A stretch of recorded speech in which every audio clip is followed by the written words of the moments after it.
আসসালামু আলাইকুম। আমি মোহাম্মদ সাইফুল্লাহ শুভ, নোয়াখালী এনআর বাংলা টিভি। আমি আজকের মতো আসছি গাজীপুর জেলা কালীগঞ্জ থানা পাকুড়িয়া। এখানে একটা বাড়িতে আসলাম বেড়াতে আসি দেখি একটা মাটির ঘর, যার বয়স প্রায় 96 বছর। সেটা আমরা নির্ণয় করলাম কিভাবে, অনেকে জানতে হয়তো বলতে পারেন। আমরা নির্ণয় করলাম এইভাবে, এখানে দেওয়া আছে যে মিস্ত্রি এই ঘরটা তৈরি করলো তার নাম। এখানে দেওয়া আছে আপনার 1335 সন 14 আপনার কার্তিক। তো সব মিলিয়ে হিসাব করলে 96 বছর বয়স হয় এই মাটির ঘর। আমি এই সর্বপ্রথম এত বয়সীমা একটা ঘর দেখলাম, যেটা এখনো একটা ভালো মানের পাকা ঘরের চাইতে মজবুত, যা আপনারা দেখলে বুঝতে পারবেন। এটার সাথে একটা তার কাটা লাগাতে এখনো তার কাটা ভেঙে যায়। অনেক মজবুত ঘর।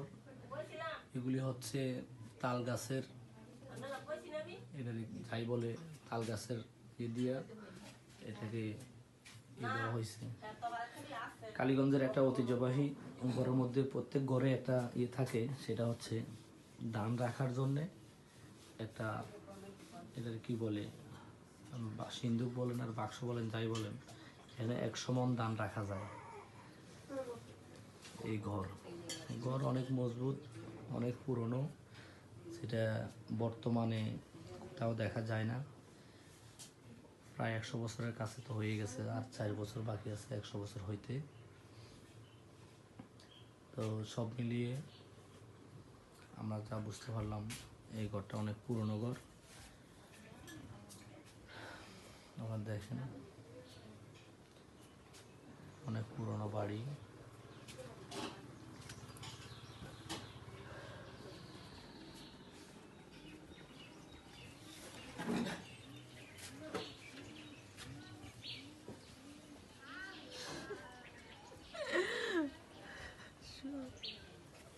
আমাদের টফি আপু আসছে এখানে ঘোরার জন্যে, এই ঘর দেখার জন্যে।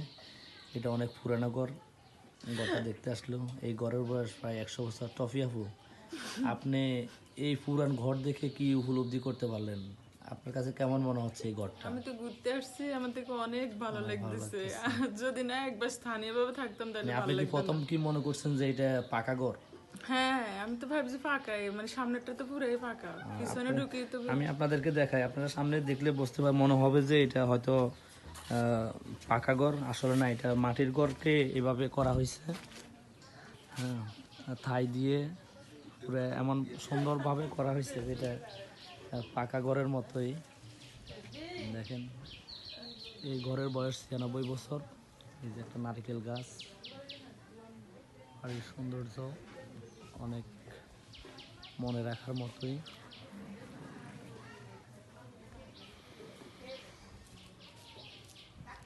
যে আর একটা মাটির ঘর আছে, সেটা এখন ফেটে গেছে, আমরা সেদিকে এখন যাচ্ছি না। এটা অনেক সুন্দর হবে ভিতরে হয়তো। হ্যাঁ, দেখেন ইন্টারনেটের এখানে একটা ডিভাইস সেটিং করা আছে। সব মিলিয়ে আলহামদুলিল্লাহ অনেক ভালো।